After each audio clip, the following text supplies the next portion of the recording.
네, 안녕하세요. 울산 NGO 팟의 진행을 맡은 울산시민연대 김태근입니다. 울산의 다양한 문제를 지역 시민단체의 눈높이에서 들여다보고자 합니다. 차별과 배제가 아닌 소통과 공감의 도시, 따뜻한 공동체의 도시 울산의 미래를 위해 조그마한 힘이나 보태고자 합니다. 꾸준히 청취자 여러분들 찾아뵙도록 노력하겠습니다. 지난번 첫 번째 녹음에서는 울산 지역의 시민단체들이 왜 팟캐스트를 진행하려고 하는지에 대해서 이야기 나눠봤는데요. 오늘은 두 번째 시간입니다. 이제부터는 그 울산 지역에 있는 NGO 단체들을 하나씩 좀 찾아뵙고 어떤 일을 하는지, 무엇이 궁금한지 이런 얘기들 좀 나눠볼까 하고요. 오늘은 그 첫 번째 시간으로 울산 녹색 소비자 연대를 소개시켜드리고 함께 이야기 나누는 시간 갖고자 합니다. 나오신 분들 계신데 저희 오른쪽으로 한번부터 쭉 돌아가면서 본인 소개 부탁드리겠습니다. 네, 안녕하세요. 울산 녹색 소비자 연대에서 이사를 맡고 있는 이수미라고 합니다. 네, 너무 긴장 안 하셔도 됩니다. 네, 반갑습니다. 울산 녹색 소비자 연대 회원 손효진입니다. 네, 안녕하세요. 울산 녹색 소비자 연대 정윤선입니다. 예, 녹색 소비자 연대. 소비자 활동 운동을 하는 것 같은데 왜 녹색이 들어갔는지 어느 분이 좀 얘기를 해주실까요?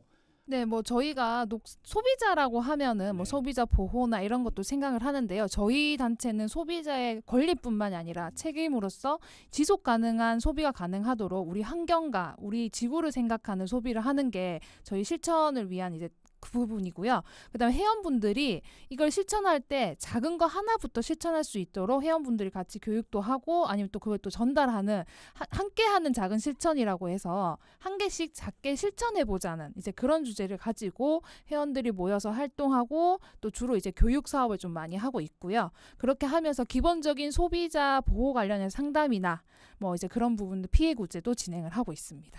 그동안에 울산에는 소비자 운동을 주로 하는 여성단체 쪽이나 YMC 이런 데만 했었는데 울산 녹색 소비자 연대는 언제 만들어지셔서 공식적으로 활동들을 시작하셨죠?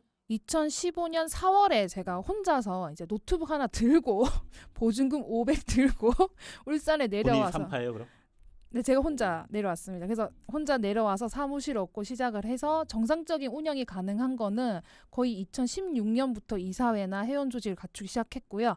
올해 상반기에 울산시에 이제 비영리 단체 등록을 끝냈습니다. 예. 이수미 이사님은 언제부터 활동을 하셨어요? 초창기 제가 처음에 2016년부터 했는 걸로 알고 어떻게 있어요. 연결이 되셨어요? 누구의 꼬임에 빠지셔서? 처음에는 우리 여기 정유성 국장이 모니터링을 하는데 선생님 한 번만 도와달라고 그래서 제가 했는데 그 다음부터 어떻게 엮였습니다. 네, 제가 엮었습니다. 우리 손효진 회원님께서는 어떤 계기로 활동을 하게 되셨는지? 네, 저는 소비자 교육을 다른 단체에서 하고 있었어요. 하고 계셨어요? 네, 근데 이제 국장님을 만나 뵙고 스카우트 당하신 거예요? 아니요, 제가 먼저 찾아갔습니다. 본인 네, 스스로. 그러니까 녹색이란 슬로건도 좋았고 그리고 나 하나 작은 것부터 실천하자라는 그 슬로건도 좋아서 제가 먼저 찾아가게 되었습니다. 그럼 두 분은 실제로 이렇게 녹색 소비자 연대 회원 활동을 하시면서 어떤 작은 실천, 어떤 작은 활동 이런 것들을 하는지 좀 얘기를 해주실 수 있으면 좋지 않을까 싶은데. 제 같은 경우는 제가 이제 맨 처음에 정 국장한테 이제 그 모니터링을 하면서 제가 가장 가슴 아픈 게 있었어요. 어떤 뭐냐면 거에 대한 모니터링을 하셨어요? 친환경에 대해서. 친환경, 네, 제품? 네, 제품. 근데 저희들이 생각하기에는 백화점 친환경 코너라든지 이제 큰 대형마트 이제 그런 데 가면은 전부 다 그게 친환경인 줄 알고 있잖아요. 그렇게 선전을 하고 네. 그렇게 판매를 하고 근데 있으니까 거기 있는 게 거의 10가지도 안 되더라고요. 친환경 제품이. 특히 이제 이거 제가 특정한 업체를 밝히면 안 되겠지만 모 백화점에는 2개밖에 없었어요. 친환경 매장에 갔는데 네. 실제 친환경 제품은 2개밖에 예, 없더라. 2가지밖에 거기 모니터링하면서 없었고. 분노하셨겠네요. 네. 그리고 제가 더 화가 났던 거는 우리 아이들이 사용하는 유아용품 더더욱 이게 친환경 제품이 돼야 되는데 제가 보면서 친환경 제품을 한 가지도 못 받는 것 같았어요. 그래서 좀 그거는 제가 아니다 싶더라고요. 아이들 특히 우리가 아이들이 가장 큰데 아이들이 가지는 피해는 우리가 많겠죠? 갖는 것보다 훨씬 큰데 좀 그런 것들을 우리가 좀 더 정부에서도 좀 많은 이러한 이제 그런 감독이 있었으면 좋겠다. 강화가 됐으면 좋겠어요. 손효진 회원님께서는 어떻게 다른 쪽에서도 소비자 운동을 하시다고 오셨다는데 혹시 그러니까 녹수연에서 활동하시면서 어떤 뭐 저는 얘기를 할 때 음. 그 우리 처음에 화장품 만드는 것 그래서 이제 같이 연결이 됐는데 거기서 미세 플라스틱이 들어간 스크럽 제품에 대해서 이야기를 나눈 적이 있어요. 그러면서 저도 집에 와서 보니까 알게 모르게 그런 제품들을 사용하고 있더라고요. 네, 그래서 작년부터 저희 집에는 그런 미세 플라스틱이 들어가는 제품들은 없습니다. 좀 어쨌든 스스로 배우거나 스스로 교육하는 거 관련해서는 본인이 사용하시는 거나 이런 것들 네, 자제하거나 먼저 할 수 실천을 해보도록 노력하죠. 쉽지 않은데 제가 경험해 보지만 저도 시민운동 해보지만 이게 쉽지 않은데 자, 그 차츰 더 얘기하기로 하시고요. 정국자님 오늘 굳이 첫 번째 주제를 뭐 플라스틱 이런 걸로 잡으셨어요? 왜 플라스틱으로 잡으셨는지 먼저 좀 얘기 좀 해줄까요? 일단 플라스틱을 저희 지금 단체에서 교육이나 캠페인이나 가장 이제 중점적으로 하고 있는 사업이기도 하고요. 왜요? 플라스틱이 가장 지속 가능한 소비 입장에서 소비자가 줄여 나가야 될 부분인데 그 줄여 나가는 부분과 어떻게 줄여 나갈지 그다음에 또 플라스틱 어떻게 분리수거를 잘해야 되고 분리수거를 넘어서 분리배출이란 걸 하셔야 되는데 그 부분에 대해서 홍보하고 알리는 교육이 전혀 울산 지역에서 없고 심지어는 작년에 저희가 분리배출 교육을 하겠다 했을 때 분리수거 우리 잘하는데요라고 다들 그러시는 거예요. 왜 플라스틱이 문제가 되죠? 플라스틱은 재활용 잘 된다 그래서 어쨌든 뭐 저도 아파트 살지만 재활용할 때 플라스틱 이만큼씩 갖다 놓으면 다 재활용되고 뭐 이런 거 아니에요? 전 세계적으로 재활용률이 몇 %인지 혹시 아시나요? 저 숫자에 되게 약한데 한 뭐 그래도 플라스틱이면 한 40% 50%는 되지 않을까요? 자, 혹시 두 분은 제가 알기로는요, 우리나라가 거의 약 28% 정도로 알고 있어요. 플라스틱 그다음에 재활용률이 전 세계적으로는 9% 10%밖에 안 돼요. 그러면 다 그거 어떻게 되느냐? 바다 속으로 많은 800만 톤 뭐 이러면서 바다로 많이 흘러가서 바다에 플라스틱 섬이란 게 생기고 있고요. 그 플라스틱이 우리나라보다 2배 큰 네. 뭐 플라스틱 섬 거기다가 그런 그 얘기인 플라스틱이 단순히 쓰레기만 있다, 뭐 자연을 훼손한다 이런 문제가 아니라 우리에게 다시 돌아오거든요. 플라스틱이 잘게 깨져서 미세 플라스틱화돼서 그거를 다시 식품을 통해서 우리가 섭취를 하고 있거든요. 물고기가 플라스틱을 먹고 그 물고기가 실제로 식탁에 올라오는 사건들이 종종 왕왕 발생을 하고 있고요. 이제 그런 측면에서 정부에게만 요구하고 정부가 정책을 만들기도 하지만은 이 플라스틱 문제 같은 경우는 소비자가 같이 실천을 해야 될 부분이거든요. 그래서 그런 실천을 같이 해나가는 데 있어서 저희 단체가 조금 힘이 되고 싶기도 하고 지금 또 가장 또 화두가 됐고 저희가 작년부터 교육을 하고 있지만 올해 마침 또 이게 쓰레기 사태가 나면서 교육의 필요성이 더 강조되는 것 같아서 많이 강화하고 있습니다. 혹시 그 울산은 직접적으로 경험은 하지 않았는데 네, 지난 4월 달인가요? 네. 그러니까 수도권 지역에서 발생됐던 플라스틱 대란, 플라스틱 쓰레기 대란 이게 어떻게 만들어진 건지 왜 발생했는 건지 그동안에 아무 문제가 없다가 네. 이 부분은 좀 누가 얘기를 해주실 수 있겠어요? 이게 사실은 경제적 논리인데요. 플라스틱 아까 분리 배출이라 말씀드렸는데 플라스틱이 재활용이 되려면 일단은 안에 플라스틱을 다 녹여서 다시 원자재를 만들어요. 그럼 녹이려고 하면은 그 안에 이물질이나 그런 게 들어가면 안 되거든요. 그럼 색깔도 들어가면 안 되고 비닐 라벨도 있으면 안 돼요. 그러면 그거를 뚜껑도 다 떼야 되고 근데 어느 누구도 그걸 하지 않잖아요. 자, 그러면 그거 누구 하냐? 사람이 손으로 직접 다 하고 있거든요. 근데 그렇게 사람이 손으로 하기 힘든 부분들을 중국에 수출을 하고 있었던 거예요. 근데 중국에서 안 받겠다고 하니 그럼 한국에서 작업을 해야 되는데 그러기에는 너무 비용이 많이 드니까 많이 드는 거죠. 그러면 아파트에서 계약한 재활용 업체에서 그걸 안 가져가겠다고 하는 거죠. 예. 그 손여진 회원님께서는 이런 거 관련해서 이제 교육 이런 활동하신다 그랬잖아요. 그러니까 실제로 교육해봤을 때 플라스틱 재활용 아니면 본인이 직접 뭐 집에서 이렇게 재활용할 때 어떤 어려움 아니면 교육할 때 어떤 문제 제기 이런 것들을 받으세요? 아이들한테 수업을 할 때는 사실은 중국의 전자쓰레기에 관련된 수업을 많이 했었어요. 전자쓰레기 네, 사실은 전자 폐기물 같은 경우에 그것도 중국으로 많이 수출을 하고 있습니다. 지금. 컴퓨터 뭐 이런 것. 네, 맞습니다. 컴퓨터나 그런 기기들을 거기 수출을 하는데 거기서도 사실은 거기 안에 있는 아주 작은 뭐 금이라든지 금속을 떼기 위해서 그 사람들이 정말로 그냥 오픈된 공간에서 그걸 태우거나 그러면서 거기서 나오는 아주 안 좋은 유독가스나 이런 것들이 사실 하늘로 올라가서 다시 지구를 돌아서 우리에게 돌아오고 있습니다. 그러면서 저희는 이제 전자쓰레기 얘기를 하면서 올해는 그 이제 그 플라스틱 대란으로 인해서 저는 이제 뉴스에 나왔을 때 사실 저는 올 게 왔구나라고 생각을 했어요. 아이들에게 수업은 하지만 사실은 아이들이 직접 느끼지 못했었거든요. 그런데 이번에 플라스틱 사태로 인해서 아이들도 뉴스에 많이 접하고 하면서 아, 저번에 선생님이 얘기한 전자쓰레기 중국에서 이걸 거부했구나라고 하면서 조금씩 경각심이 조금 더 나았던 것 같아요. 아이들은 어쨌든 받아들이는 게 좀 빠르긴 하겠죠. 네네. 그 이수미 이사님께서는 혹시나 그러니까 집에서 사용하는 어떤 플라스틱 아니면 자제분이 뭐 일본 얘기를 하셨던 것 같은데 그런 차이들 뭐 이런 것도 계시던가요? 그렇죠. 제가 가장 크게 느낀 거는 일본에서 제가 우리 애가 큰 도시가 아닌 지방에 있어요. 그런데도 지방에도 가보면은 분리수거를 할 수 있는 공간들이 너무 많아요. 근데 우리나라는 일반 내가 버릴 수 있는 쓰레기통도 거의 없어요. 그렇죠. 요새 시내 다니면 네. 아예 쓰레기통을 찾을 수가 그러면은 없잖아요. 정말 이거를 들고 다니기도 힘들어요. 그런데 우리는 그런 부분들도 부족하고 그리고 또 가장 큰 거는 저는 홍보가 부족하다고 생각해요. 정부에서의 홍보, 지자체에서의 홍보 문제가 실은 저도 이제 뭔가 그 옛날부터 이 플라스틱 병 뚜껑을 분리해야 된다는 것은 알고는 있지만 실천을 못했거든요. 할 수가 없는 게 같은 플라스틱 제품 아니에요?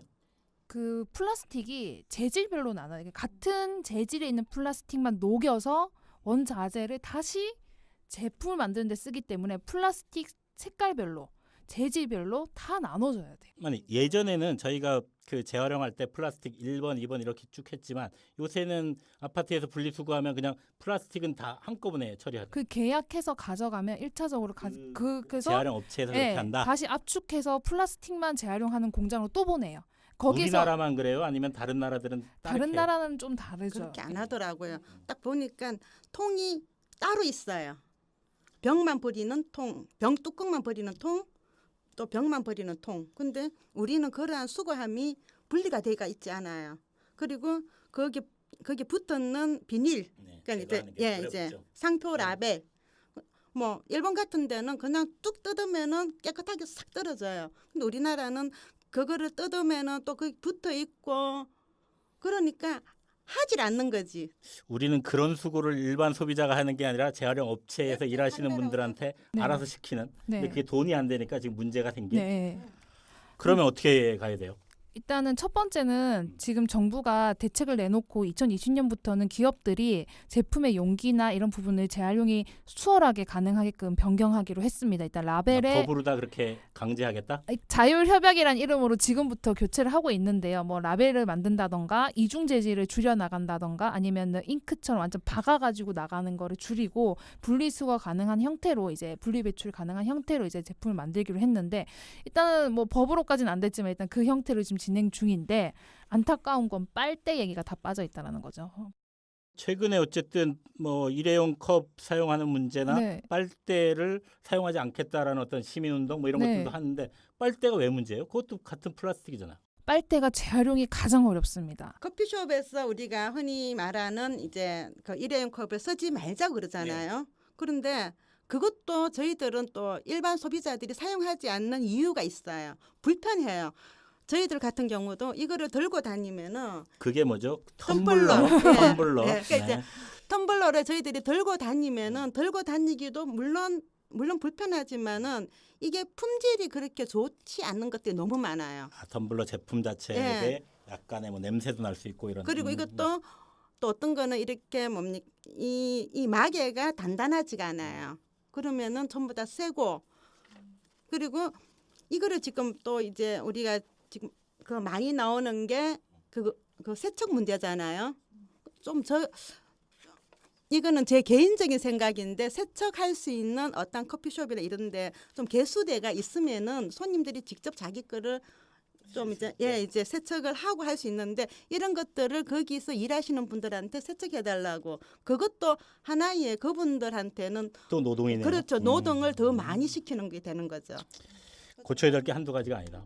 아까 그 이수미 미사님께서는 일본의 그 잘 재활용 관련해서 말씀을 해주셨는데 소저진님께서는 혹시 유럽과 관련돼서 뭐 재활용이나 플라스틱 재활용 관련해서 네, 유럽은 2021년까지 사실은 플라스틱 제품이나 빨대나 이런 것들을 전면 사용 금지하기로 지금 법적으로 나와 있습니다. 유럽은 네, 하지만 아직 저희 나라는 권고 사항이죠. 네, 자율협약. 네, 그죠? 그렇고 한 10여 년 전만 해도 아파트를 지을 때 놀이터에서 사실은 플라스틱 제품보다는 그냥 나무 재질이나 철로 된 재질이 많았습니다. 근데 그게 좀 뭐 비에 부식되거나 그런 경우가 생기면서 새로 10년 이상 된 아파트에서 국가에서 조금씩 지원을 해서 아파트 놀이터를 조금 개조했었어요. 사실은 그 유럽에? 운동이 우리나라에서. 우리나라. 그러면서 우리나라에서 자연 친화적인 나무로 만든 것들, 철로 된 것들이 다 없어지고 보기에 깨끗한 외관으로 보이는 플라스틱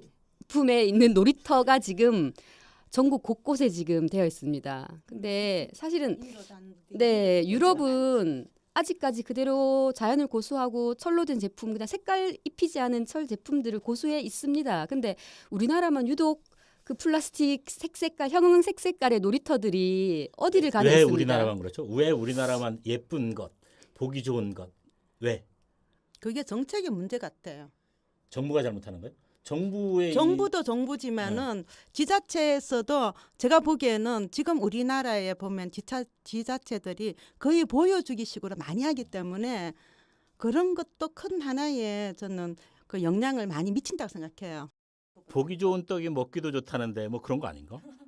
그러니까 장기적인 관점으로 바라보지 못하는 거죠. 당장에 내가 이렇게 몇 년 안에 보통 3, 4년 안에 빨리 만들어 놔야 되잖아요. 그렇죠. 근데 그런 문제를 따지면 사실은 그러니까 기업이 제품을 만드는 과정에서 보기 좋게 깔쌈하게 이렇게 나오는 것들은 오히려 소비자들이 욕구가 그런 쪽으로 가기 때문일 수도 있는 거잖아요. 그래서 저희가 열심히 교육하고 있습니다. 요즘에. 그래서 소비자 의식이 중요하다. 네, 우리 열심히 교육하고 있습니다.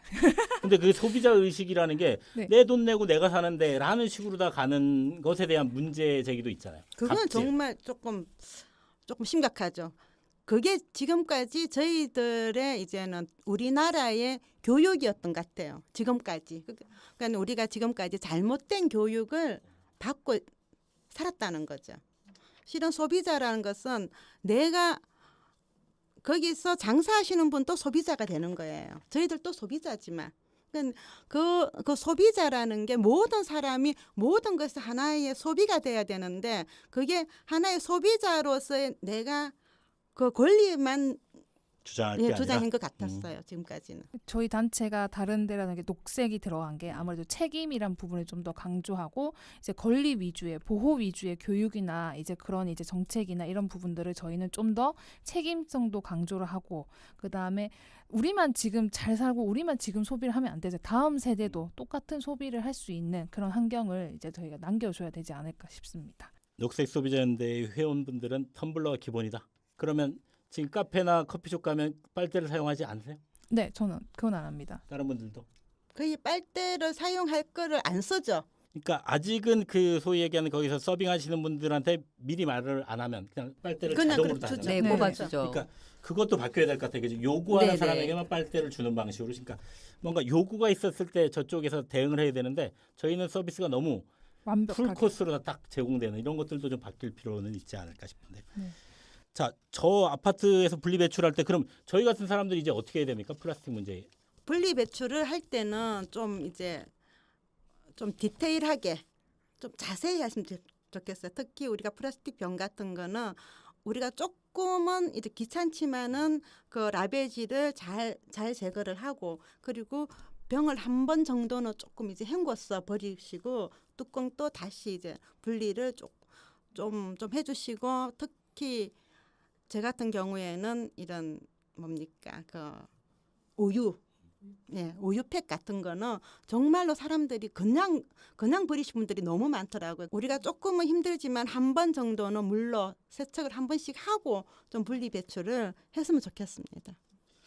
어차피 내가 하지 않더라도 누군가 해야 될 일이다. 이렇게 생각하시면 좋을 것 같고 그리고 아까 말씀하셨던 그 플라스틱에 있는 비닐류 제거 문제는 그거 지난번 그 TV에서 실험하는데 장난 아니던데요. 20분 해도 잘 안 되던데. 이거는 그냥 소비자한테 그 재활용하는 분한테 맡길 문제는 아닌 것 같은데. 그거를 이제 지금 개선해 나가고 있고요. 업체들 가운데서 이미 바꾸셔가지고 이렇게 보면 투명해서 잘 안 보이게 하는데 점선이 이미 좀 가 있는 경우가 있어요. 그러니까 아직 어설퍼서 점선 한 개만 가 있는 경우도 있거든요. 차츰 늘어나고 있으니 저희도 거기에 발맞춰서 소비자들이 기업은 돈 들여서 바꿔놨는데 소비자가 또 도와줘야 될 시점이 온 것 같고요. 그래서 기업들한테도 저희가 많이 얘기를 하고 저희도 자율협약하고 많이 요구를 하고 있습니다. 근데 저 이제- 오늘 처음 들었어요. 아, 그런 제품이 만들어지고 있다는 아, 얘기. 저는 그냥 네. 일본만 그렇게 하고 있다라는 아. 교육만 받아서 그때 네. 방송할 때 정작 거기서도 우리나라도 그런 거 제품들 나오고 있다라는 얘기를 안 저 했어요. 교육할 때 들고 다니면서 많이 보여주고 있습니다. 네, 지금. 요즘 네. 근데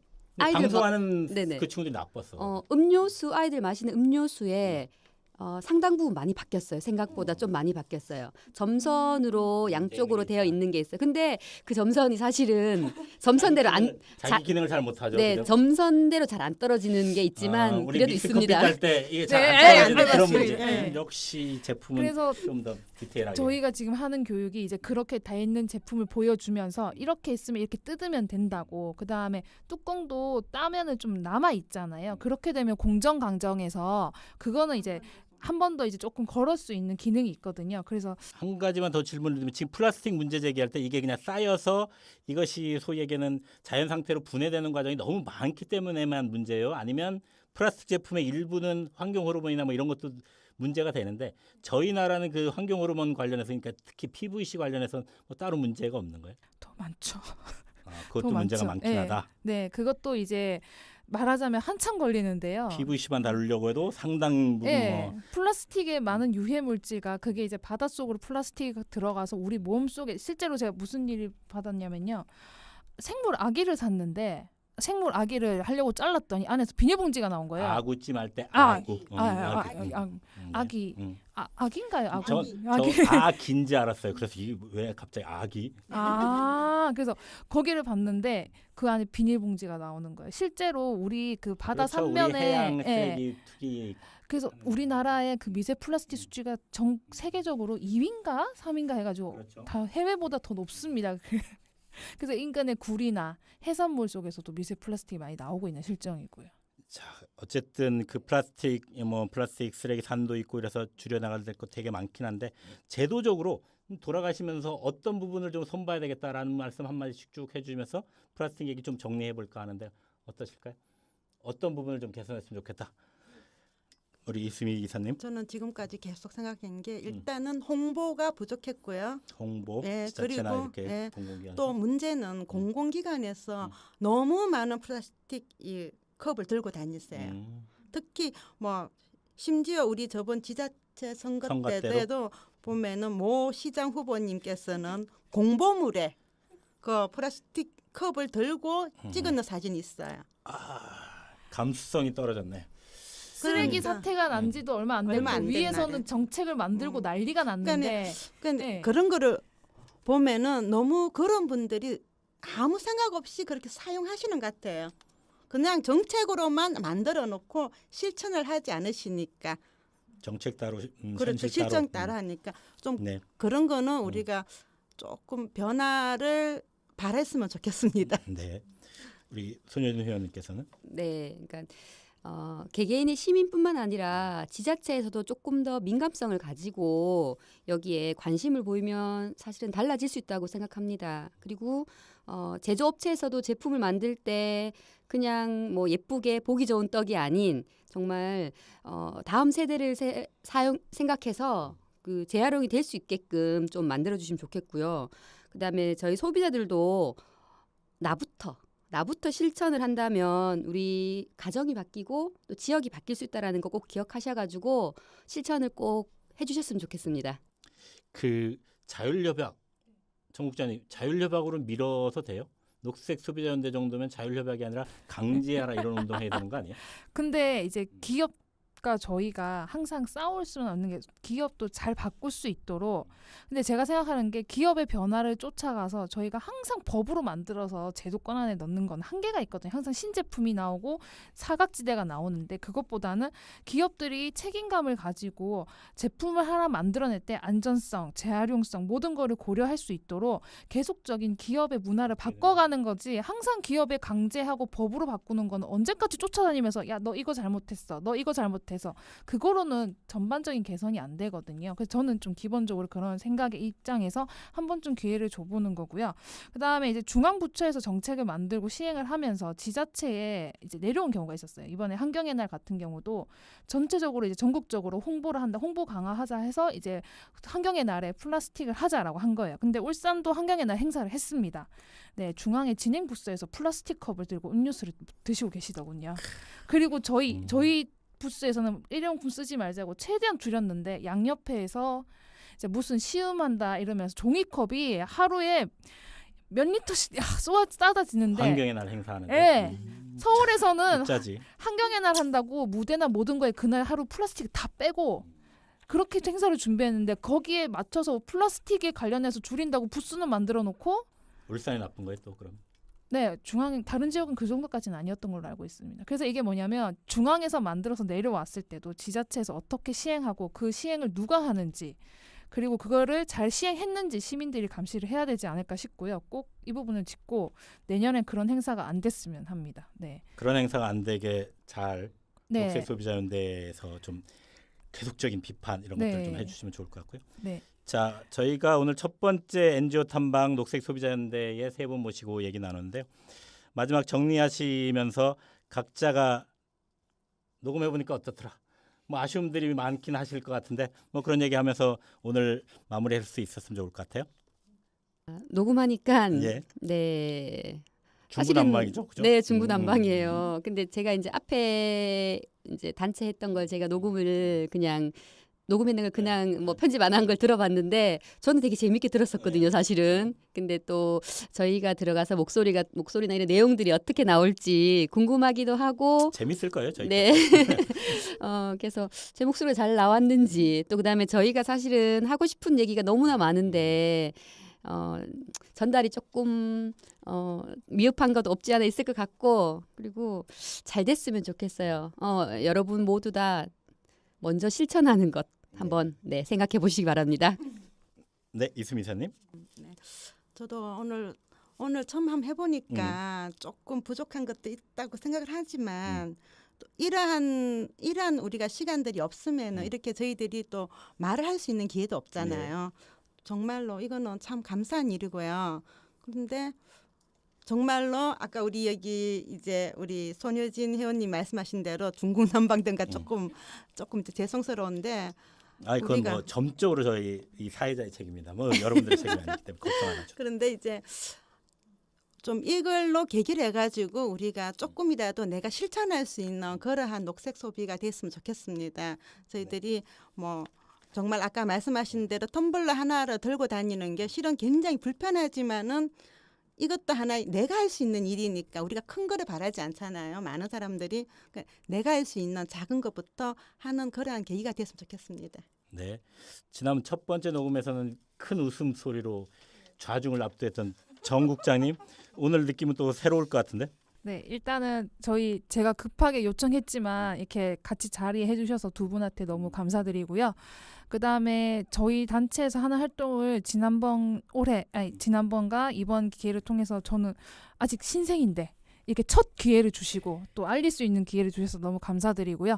이후의 방송도 또 잘 같이 들어주시고 또 재미있게 관심 가져주시면 감사하겠습니다. 네, 그 기업의 사회적 책임과 소비자들의 녹색 실천 이런 것들이 어우러지는 그런 세상들을 만들겠다고 노력하는 울산 녹색 소비자 연대의 세 분 모시고 NGO 탐방 첫째 시간 울산 녹색 소비자 연대와 함께 플라스틱 얘기 그리고 녹색 소비에 대해서 얘기 나눴습니다. 다음 시간까지 잘들 계시고 다음 주에도 다음번에도 꼭 만나 뵙길 희망합니다. 네, 오늘 녹음 이상으로 마치도록 하겠습니다. 수고들 하셨습니다. 고생하셨습니다.